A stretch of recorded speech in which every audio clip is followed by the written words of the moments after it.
YTPC. Curmudgeon Piper. I figure I'd get this glare away.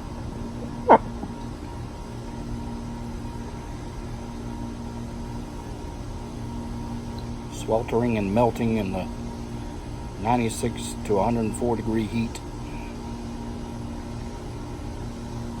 Walked outside and my damn pipe lit itself.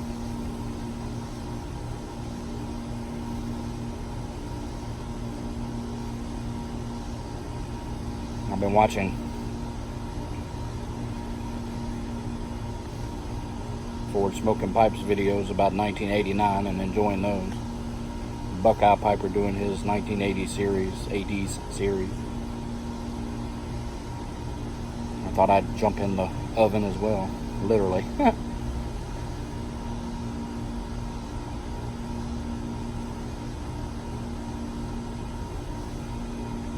July 17th, 1989. 30 years ago today. Somehow or another, I've always had the ability to remember significant dates. I don't know if I'm going to be able to get this to work.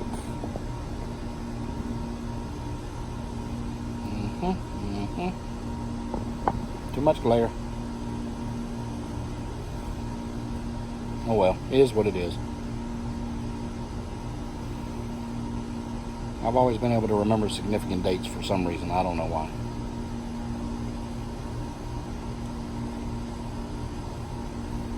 On this date 30 years ago, I was 17, in between my junior and senior year of high school.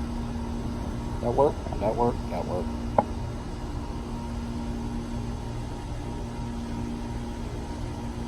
I was working at a small town hardware store. I always hung out with guys who were older than I was. My buddies were mostly older than I was. One of the guys that I worked with, I'll call him BP. Hung out with him quite a bit in high school. Ended up rooming with him for a couple of years in college in Wilmington, North Carolina.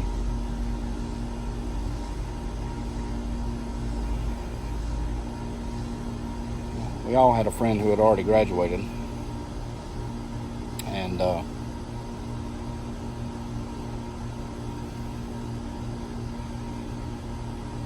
he was able to get beer.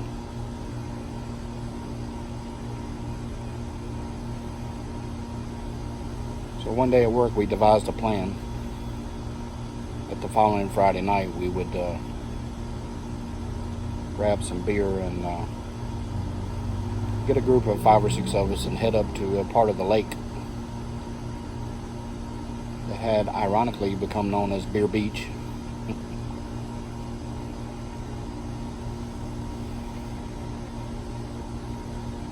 So I told my mom I was spending the night with BP.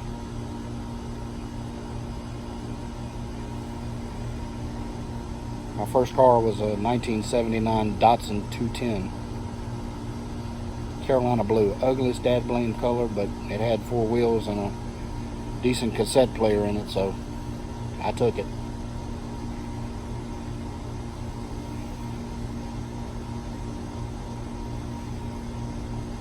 I didn't take it. It was given to me. I didn't take it.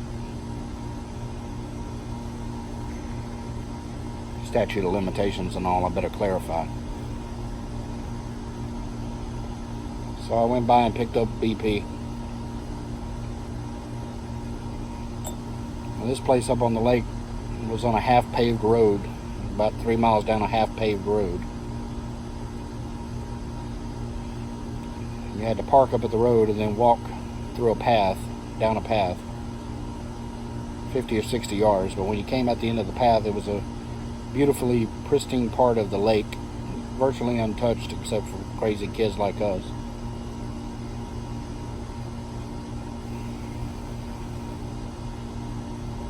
My buddy had picked up for me a 6-pack of Corona Extra.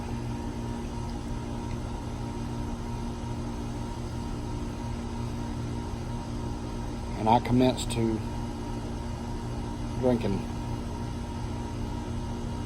having never really had alcohol to any real extent.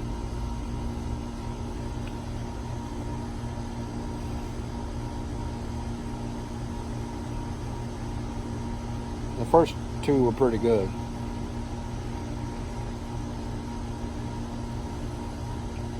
By the third one, I didn't care whether it was good or not.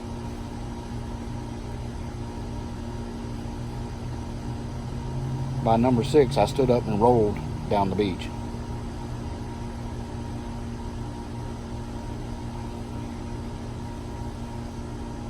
Literally.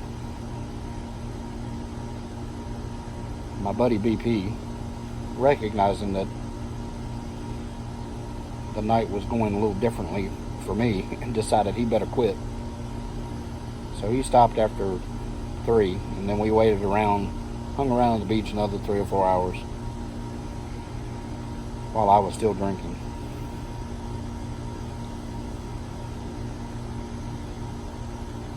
I guess it was finally around 11 o'clock p.m., midnight or something like that, when we finally decided we better try to get back to the Datsun.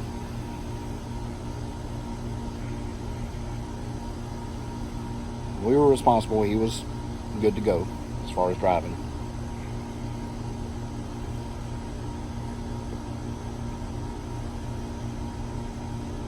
Took about 30 minutes to get, it was going to take about 30 minutes to get from Beer Beach back to his place. And you had to take Interstate 85 pretty much all the way.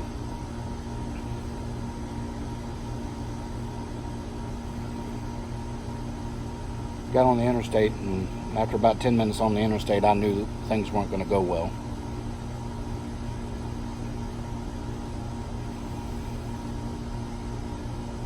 I told him he was going to need to pull over. So he exited off on an off-ramp that ironically now is the same off-ramp that my parents live right off of.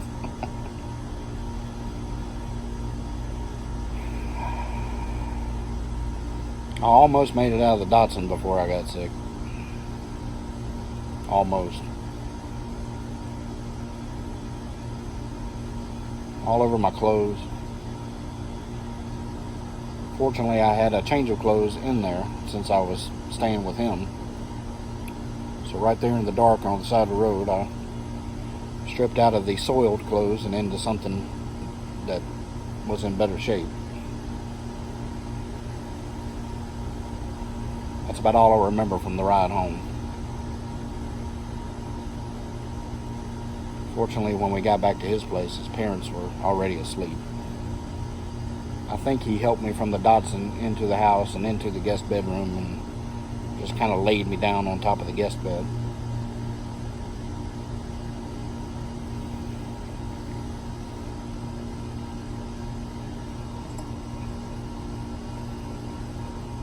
About 6:30 the next morning, I woke up not quite sure where I was. Then I remembered.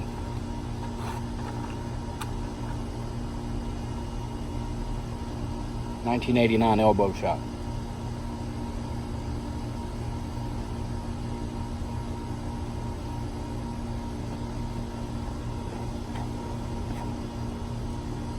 See, it's so hot the fire doesn't want to go out. Woke up about 6:30. Terrible headache, terrible hangover. Knew I was not going to do well again, and crawled on my hands and knees out of the guest bedroom, across their hallway right next to his parents' bedroom, into the guest bathroom, and proceeded to foul up their bathroom.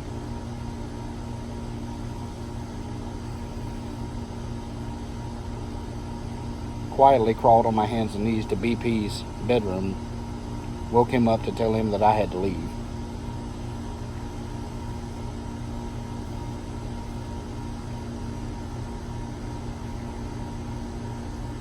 I made it home, which wasn't too far away, a couple of miles. Got out of the Datsun,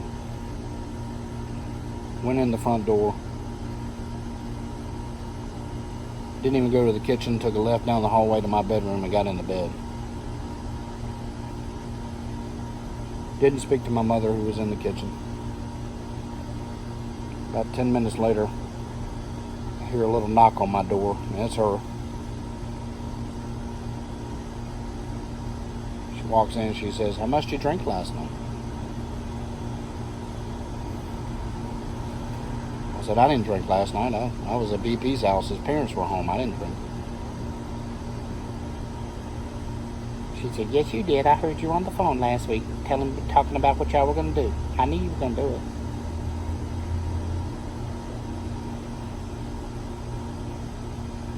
She said, "Don't you want something to eat? I got bacon. I got eggs." I'm dry heaving.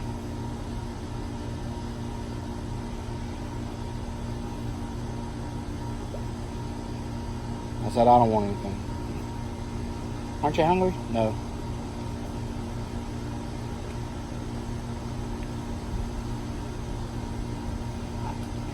Fell asleep.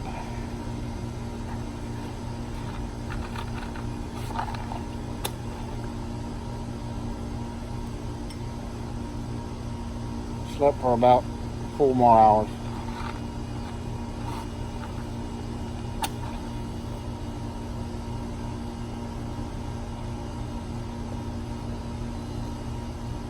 Woke up still feeling like hell. I walked into the kitchen. She said, "Did you get sick?" I said, "I did." She said, "Did you get sick on your clothes?" I said, "I did." She said, "Where are your clothes?" Then it hit me. They're in the back of the Datsun. So I said, "They're in the back of the Datsun." She said, "Well, don't you bring them in this house.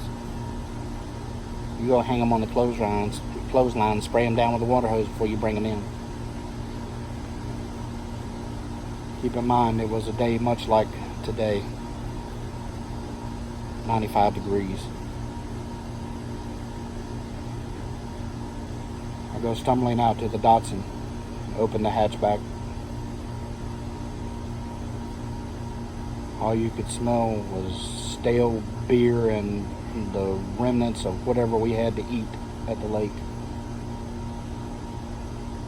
I'm dry heaving again. Managed to get them out, take them out to the clothesline, spray them down. She finally let me bring them in the house.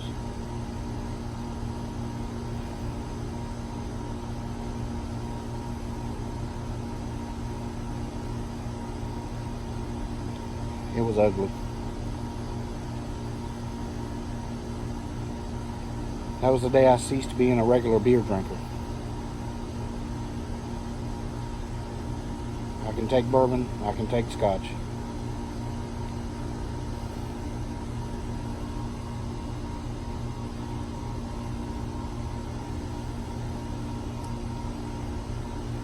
Don't do a whole lot of beer. 30 years. Good times. Where does it go? Young and stupid. So if you're like me and you throw up on your clothes, don't leave them in the back of a hot car in the middle of the summer. You folks be well, be humble, be grateful for all that you have. I'll see you again soon.